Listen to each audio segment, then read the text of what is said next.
Bună dimineața!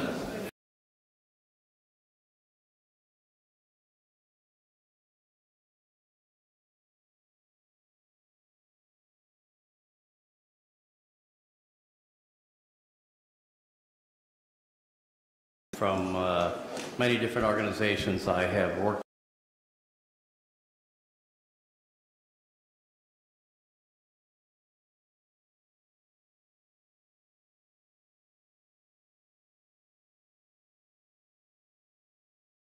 addresses this morning from certainly the leader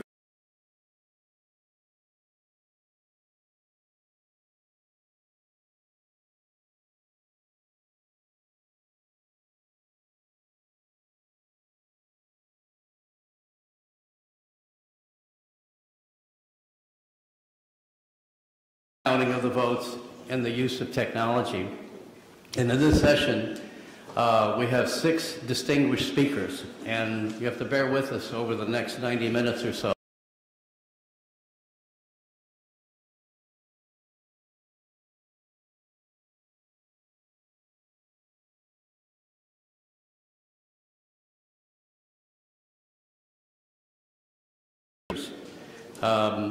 The theme of this particular session is technology at the forefront of the electoral process. Optional or mandatory. You know, we've seen process. Optional or mandatory. You know, we've seen certainly over are mandatory. You know, we've seen certainly over the elections are conducted, and many countries older elections are conducted, and many countries older democracies.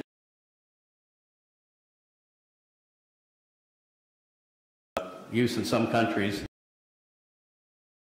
because of the culture of the country. In any case, it's something that countries are taking a single day in the way that they conduct elections or even conduct campaigns in elections. I know in my own country of the United States, where I served as the chairman of the Election Assistance Commission. I served as the chairman of the Election Assistance Commission there. I was at a session in California of U.S. election officials, and the theme of that whole conference was cybersecurity.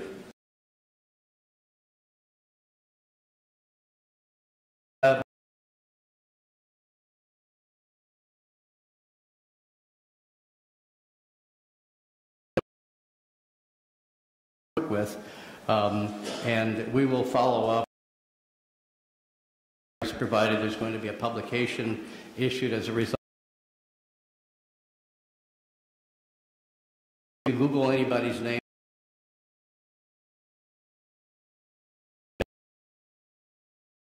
session. So without further ado, I'm going to ask our first speaker, Mr. Peter Wolf, who's the technical manager for International IDEA session. So without further ado, I'm going to ask our first speaker, Mr. Peter Wolf, who's the technical manager for International IDEA.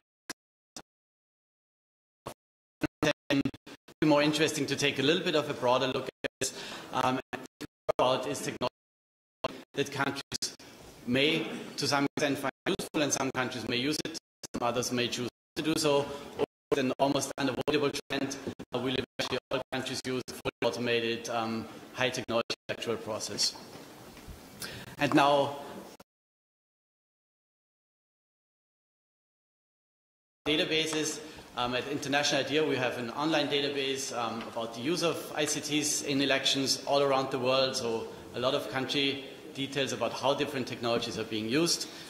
So what I did for this slide was just looking at the different technologies that can be used in the vote counting, in the results process, so all the way from voting in polling stations, electronic voting maybe, to the result transmission, result aggregation, result tabulation, and finally also result publication. And as you see, the map looks pretty green there. So almost every country in the world by now is using at least some sort of technology in those processes. And so from just looking at this map, I'm even having a few doubts if those red spots are not missing some data here. It's quite obvious that at least some sort of technology is by now already mandatory for every EMB. There's nobody who can run their elections without it. And so in that sense, staying on top of developments is important for every country in this field. Taking a little bit of a closer look at this reveals a bit of a more nuanced picture though. So what I put on this slide here is just two very specific types of technologies. One is result processing, the other one electronic voting. What looks very green here should actually, yellow here should actually be green. So countries that use ICTs for processing official results are by now pretty much the majority. So there's about 60% of countries worldwide that are using ICT systems for their official result process, and only 40% are still mostly relying on paper and manual procedures there. But when it comes to electronic voting in polling station, maybe on the other end of the spectrum, the situation is quite different. About 15% of countries are using that kind of technology in polling stations at the moment, and the vast majority is still relying mostly on manual procedures at polling station level. So this is the current situation. So one could say, well, on one hand, mandatory because to some extent everybody uses it, to another extent it's optional because depending on technology, the spread of the use of it is very different between countries. So I was also trying to think a little bit about the future. So what can we expect? How much more technology are we going to see in the future? And I think in the end this is going to depend mostly on two factors. One is the potential of the different technologies to increase the transparency and the integrity of the electoral process overall. So how much added value does this technology bring? But on the other hand, also the efficiency of application, meaning how hard is it actually, or how easy it is to deploy those technologies, and also the related sustainability aspects.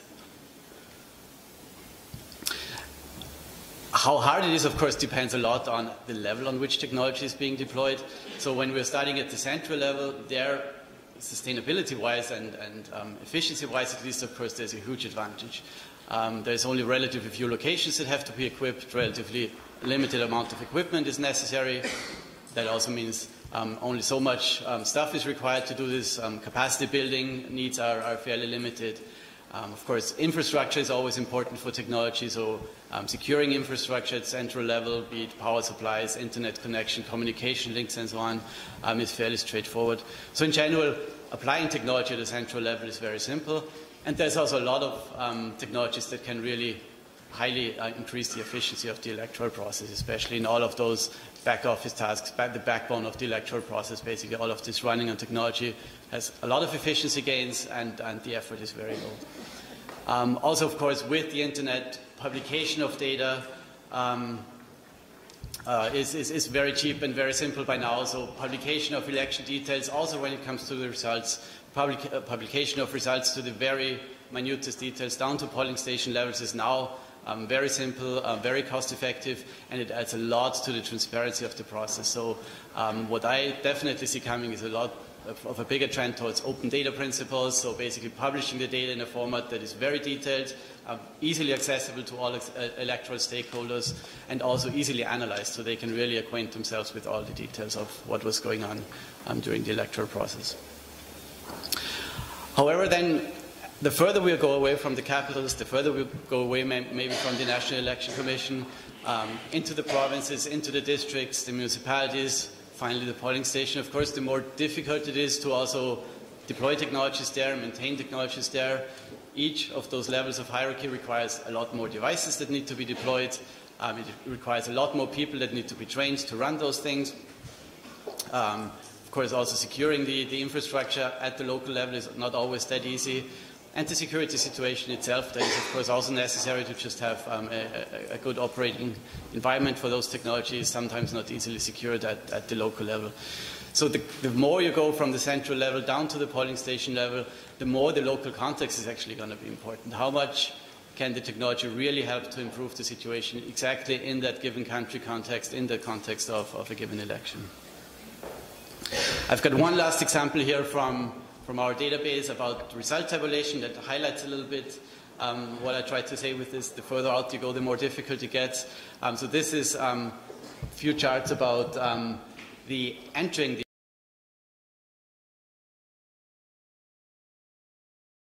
so this big yellow column at the very left is countries that are using technologies for result tabulation, but they are doing it somewhere between the municipal level and the central level. They are not doing it in polling station level so far.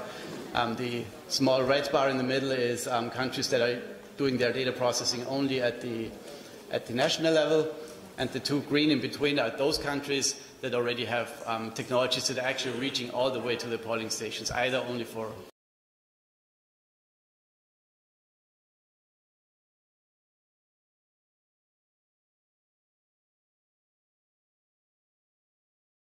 Now, I think it's also important to note here that countries that do not have technology in polling stations also include a lot of well-established democracies, a lot of countries that have closely studied this subject, that have really tried to find a case for using technology in those levels, and that have in the end concluded, well, our manual processes in polling stations are good enough. There's not a lot that technology can add for us here, and that have then pretty much, for now at least, abstained from any further development of ICTs at this very local level in polling stations.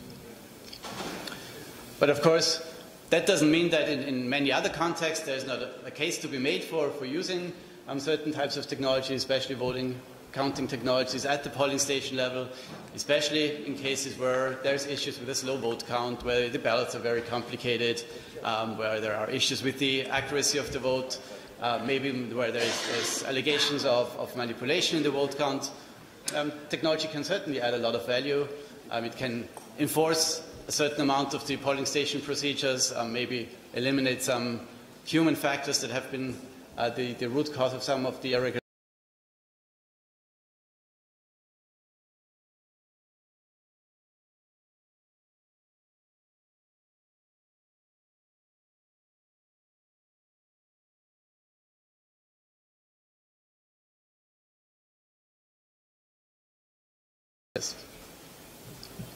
But that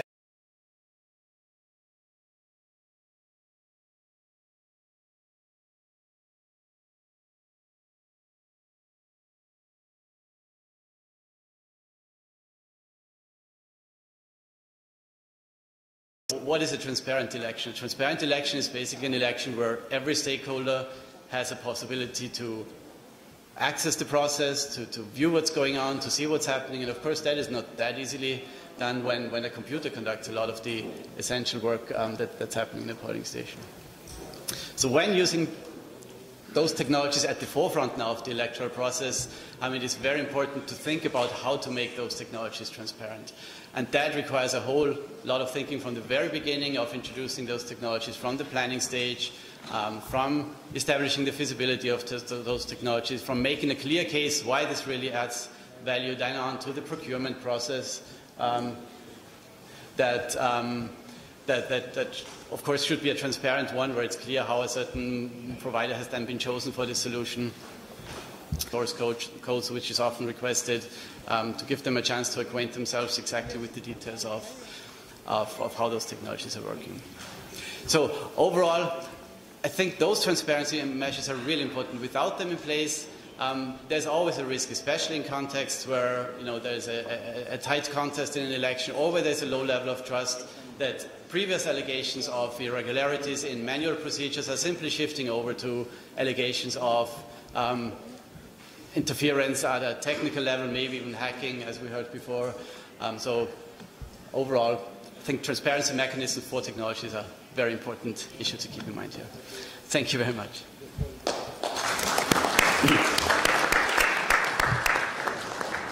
Thank you, Thank you, Peter, for those excellent remarks and giving us a good global perspective on this. Time for questions at the very end, but we're going to allow our speakers to give their remarks.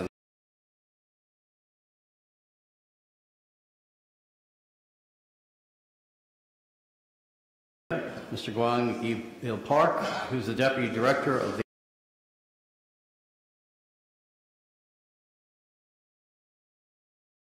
예, 안녕하십니까. AL에서 근무하는 정보기술팀장 박광일입니다. 정보기술팀장 박광일입니다.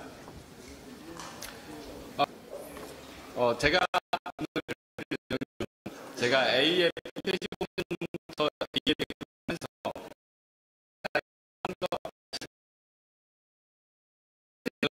첫 번째, 선거가 무엇인지, 선거의 각 절차. 첫 번째, 선거가 무엇인지, 선거의 각 절차.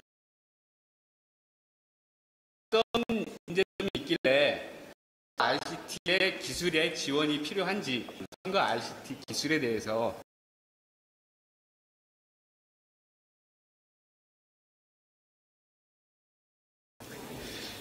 다 아시다시피 선거란 무엇일까요?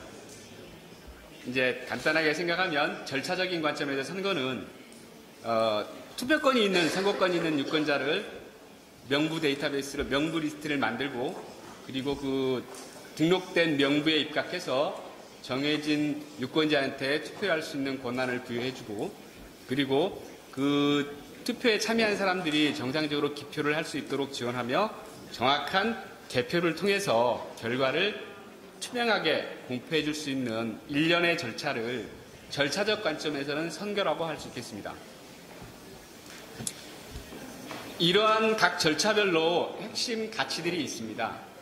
먼저 유권자를 등록하는 과정에서는 이중 등록이나 대리 등록을 차단할 수 있는 통제 절차가 준비되어져야 합니다. 그리고 이 투표권을 가진 누구에게나 이 선거권을 가진 누구에게나 그런 권한을 부여할 수 있도록 유권자 명부 리스트가 만들어져야 됩니다. 결과적으로 왜곡되거나 배조되지 않은 유권자 명부를 지속적으로 관리할 수 있는 환경이 제공되는 것들이 이 유권자 등록 절차의 핵심이라고 말씀드릴 수 있을 것 같습니다. 두 번째 과정에서는 가치인 1투표권을 보장하기 위해서 유권자를 투표권을 발급할 수 있다. 그래서 유권자가 대리로 인증을 한다거나 투표에 차단할 수 있도록 통제 절차가 만들어져야 됩니다. 즉 유권자 확인 절차의 핵심 가치는 1인 1투표를 부여할 수 있는 기술적인 환경이 마련되어져야 된다는 것입니다.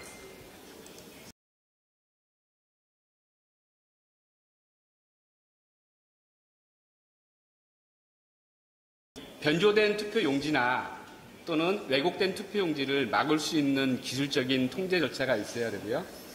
또한 이 개표 과정에서 사람에 의해서 개입에 의해서 사람의 실수에 의해서 왜곡되거나 사람의 의도한 어떤 왜곡에 의해서 투표 결과가 왜곡되는 현상을 막을 수 있는 이런 통제 절차들이 또한 마련돼야 되는 것이 카운팅의 핵심 가치라고 말씀드릴 수 있을 것 같습니다.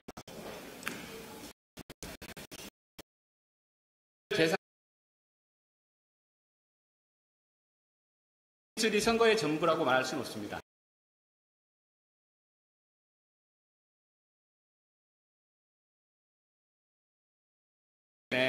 ICT의 지원이 필요할까요? 물론 정통적인 선거의 통제 절차를 구현해서 선거의 투명성과 효과성 그리고 공정성을 담보하려는 노력들을 지속적으로 하고 있습니다. 먼저 유권자 등록 부분을 잠깐 볼까요?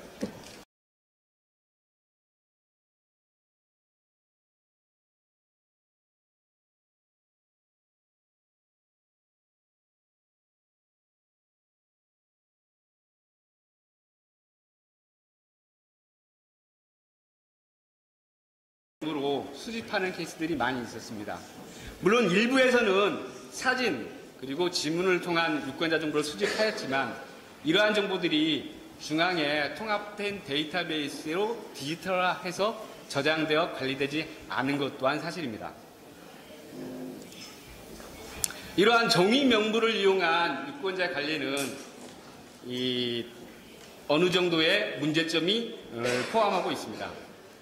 첫 번째, 종이 명부를 통한 유권자 등록은 유권자의 이중 등록이나 대리 등록에 대한 근본적인 차단 대책이 없습니다. 또한 유권자가 변경되는 사항들, 투표권을 상실한 범죄자, 그리고 세상을 사망한 유권자의